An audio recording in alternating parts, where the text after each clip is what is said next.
వివేక హత్యను గుండెపోటుగా చిత్రీకరించిన మార్చినట్లే ఇప్పుడు కూడా రాజకీయ ముసుగులో నేరాలకు పాల్పడి వైసీపీ నేతలు కళ్లు గప్పాలని చూస్తున్నారని సీఎం చంద్రబాబు అన్నారు. ఇలాంటి ఆటలు ఇక సాగబోవన్న చంద్రబాబు సీఎంగా ఉన్నది సీబీఎన్ అని స్పష్టం చేశారు. ప్రపంచ ఆదివాసీ దినోత్సవం సందర్భంగా అల్లూరు జిల్లా లగిచపల్లిలో నిర్వహించిన గిరిజన దినోత్సవంలో చంద్రబాబు పాల్గొన్నారు. గిరిజన ప్రాంతాలు అభివృద్ధి చెందితేనే రాష్ట్రమంతా అభివృద్ధి చెందినట్లని చెప్పిన సీఎం చంద్రబాబు ఏజెన్సీ అంటే గొప్ప ప్రదేశమే కాదు, గొప్ప మనుషులు ఉన్న ప్రాంతమని అభివర్ణించారు. గిరిజనుల హక్కు కాపాడటానికి అనునిత్యం అండగా ఉంటామన్నారు.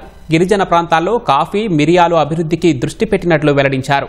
జిల్లాలో పలు అభివృద్ధి కార్యక్రమాలకు శంకుస్థాపన, ప్రారంభోత్సవాలు చేశారు. అరకు కాఫీని సేవించారు. జీసీసీ నూతన ఉత్పత్తులు పరిశీలించారు.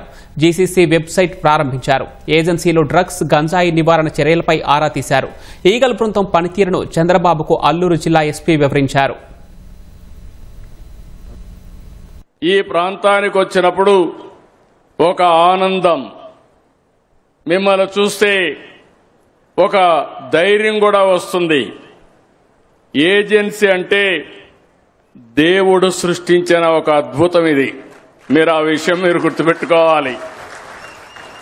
నేను హెలికాప్టర్లో వస్తూ ఆ కొండలు చూసినప్పుడు మళ్లీ ఒక జన్ముంటే ఇక్కడ పుట్టాలి, ఇక్కడ ఉండాలనే విధంగా ఈ కార్యక్రమాలు అద్భుతంగా ఉన్నాయి.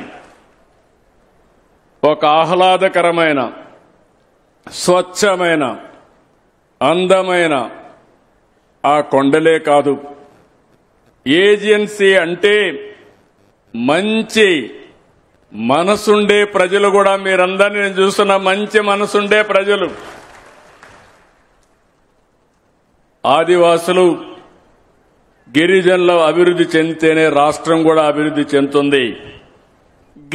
గిరిజన ప్రాంతాలు అభివృద్ధి చేయాలని ఆలోచించింది తెలుగుదేశం పార్టీ. ఆలోచించిన నాయకుడు నందమూరి తారక రామారావు గారనే విషయం మీరు గుర్తుపెట్టుకోవాలి. ఇప్పుడు కొత్త తరం మర్చిపోవచ్చు, కానీ 83లో తెలుగుదేశం పార్టీ వచ్చినప్పుడు గిరిజన ప్రాంతంలో చదువులు లేకపోతే, టీచర్లకు క్వాలిఫికేషన్ లేకపోతే మైదానం నుంచి ఇక్కడికి వస్తా ఉంటే, కాదు మీకే ఉద్యోగాలు ఇవ్వాలని ఆ రోజుట్లోనే ఇక్కడ ఉద్యోగాలు మీకే రిజర్వేషన్ చేసిన వ్యక్తి నందమూరి తారక రామారావు గారు. ఆ తర్వాత ఆ హిస్టరీ కూడా చెప్తా. ఆ తర్వాత జీవో 3 కూడా తీసుకొచ్చింది నేనే. 2 సార్లు ఈ జీవోలు పోగొట్టింది కూడా ఒకప్పుడు కాంగ్రెస్, తర్వాత వైఎస్ఆర్ కాంగ్రెస్ పార్టీ. గొడ్డలతో నెత్తిన నరికి నరికి నరికి రూమంతా రక్తం, ఆ బెడ్ మీద రక్తం, అక్కడి నుంచి బాత్రూమ్కి లాక్కపోతే ఆ బాత్రూమ్ అంతా రక్తం. ఇంత ఘోరమైన హత్యని ఏదో గుండెపోటని చిత్రీకరించి బాడీ ముక్కలైపోతే మెదడంతా దాన్నంతా మళ్ళా కూర్పు చేసి, అది కూడా ఎవరు చేశారు? వీళ్ళ మామ హాస్పిటల్, పిల్లనిచ్చిన మామ, భారతి గారి మామే, తండ్రి. ఆ హాస్పిటల్ నుంచి మనుషులు తెచ్చి కుట్టి ఒక బాక్స్లో పెట్టి అంత్యక్రియలు చేయాలనుకుంటే ఆయన కూతురికి ఎందుకో డౌట్ వచ్చింది. భగవంతుడు ఏమన్నా ఒక ఆలోచన చెప్పాడేమో, రామారావు తల్లి నన్ను చంపింది ఆత్మహత్య కాదు, గుండెపోటు కాదు, నన్ను చంపేశారంటే అప్పుడు ఆ అమ్మాయి అడిగింది కూతురుగా, ఏమడిగిందంటే పోస్ట్ మార్టం చేయమని. అప్పుడు పోస్ట్ మార్టం చేయమంటే నేను కూడా చెప్పాను పోస్ట్ మార్టం చేయమన్నాను. అప్పుడు వాస్తవం బయట వచ్చింది. తల మీద గొడ్డలతో నరికారు, భయంకరంగా నరికారు, మెదడు బయట వచ్చిందని ఎప్పుడు రిపోర్ట్ వచ్చింది.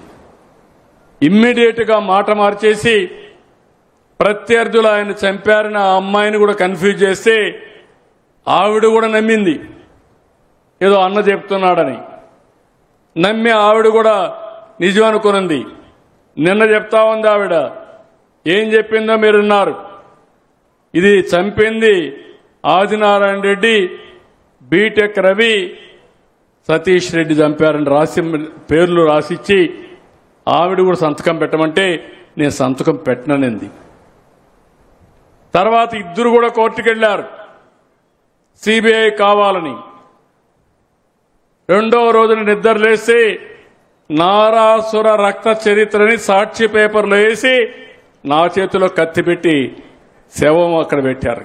ఎప్పుడైనా నేను హత్య చేశానని ఎప్పుడన్నా విన్నారా అని మిమ్మల్ని అడుగుతున్నా. నాకు బాధ ఉంటుందా లేదా అని అడుగుతున్నా. చేయని హత్య నా పైన పెట్టినప్పుడు బాధ ఉంటుందా లేదా అని అడుగుతున్నా. ఉంటుందా లేదమ్మా? ఇలాంటి వాళ్ళ రాజకీయాలకు అవసరమా? నేను అడుగుతున్నా మిమ్మల్ని, రౌడీయిజం అవసరమా రాజకీయానికి? ఇప్పుడు కూడా ప్రయత్నం చేస్తున్నారు రౌడీయిజం చేయాలని.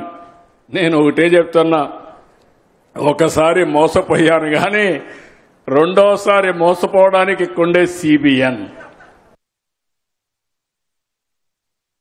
ఒకప్పుడు ఏజెన్సీ ప్రాంతం అంటే దేశమంతా కూడా చెడుగా ఆలోచించేవాళ్ళు. గంజాయి ప్రాంతమని, దేశాన్ని మనం నష్టపరుస్తున్నామని, జాతిని నిర్వీర్యం చేస్తున్నామని మన మీద అపవాదు చేశారు. నేను వచ్చిన తర్వాతనే ఒకటే ఆలోచించాను, గంజాయి అనేది మన పిల్లలకు హానికరం, అలాంటిది జరగడానికి వీలు లేదని ఒక పిలిపించాను. సే నో టు గంజాయి అన్నాను. మీరందరూ స్పందించారు. ఈరోజు నేను గర్వంగా చెప్పగలుగుతున్నాను, మా ఏజెన్సీ ప్రాంతంలోనే కాదు ఆంధ్ర రాష్ట్రంలో ఎక్కడ కూడా గంజాయి ఉండదు, పండించమని చాలా స్పష్టంగా ధైర్యంగా చెప్పగలిగానంటే దానికి కారణం మీ చైతన్యమే, మీరు చూపించిన చొరవ. ఈరోజు మిమ్మల్ని ఒకటే కోరుతున్నాం, ప్రత్యామ్నాయ పంటలకు వెళ్దాం, టూరిజం హబ్గా చేద్దాం, ప్రపంచానికి అనుసంధానం చేసుకొని ముందుకెళ్దాం. అరకు, లంసింగి, మారేడుమిల్లి ప్రాంతాలు బ్రహ్మాండమైన టూరిజం క్లస్టర్స్ గా వస్తాయి. ఇప్పుడే గిడ్డీశ్వరి గారు చెప్తున్నారు, ఈ 3-4 నెలలైతే ఇక్కడ సూర్యుడు ఉదయించే ప్రాంతానికి వచ్చి ఉదయం 4 గంటలకు నిద్రలేసి ఆ ప్రాంతానికి పోయి పర్యాటకులు చూసే పరిస్థితి.